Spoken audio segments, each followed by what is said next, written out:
Dear students, today's our topic is appendicular mass asked in exam one time. It is a complication of acute appendicitis which is characterized by formation of a mass in right iliac fossa comprised of omentum, small intestine loops, odematous cecum with or without perforated appendix. Clinical features: after 2 to 3 days of acute appendicitis, day 3 a tender mass in right iliac fossa plus rigidity positive.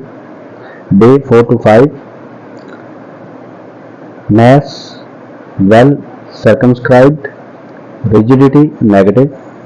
Day 5 mass starts settling, otherwise appendicular abscess with swinging fever. Investigation: ultrasound confirms diagnosis. Treatment: conservative posture Sharon regime 1 to 2 weeks. Admit the patient. Daily monitoring of vitals, BP, pulse, temperature, vomiting, IV fluids 3 liters per day. Injection 5% dextrose water 1 liter for 2 days. Injection normal saline 1 liter once a day. IV antibiotics: injection ceftriaxone, injection metronidazole, alternative triple regime, penicillin, gentamicin, and metronidazole.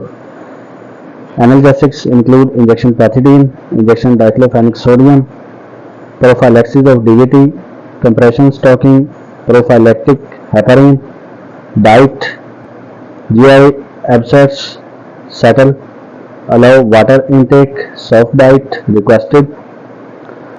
Bowel regulation: day 5 laxative enema, internal appendectomy 6 to 8 weeks. If mass converted to abscess which cause appendicular abscess, treatment: urgent incision and drainage, internal appendectomy after 6 to 8 weeks. That's it about appendicular mass. Very important topic for exam point of view.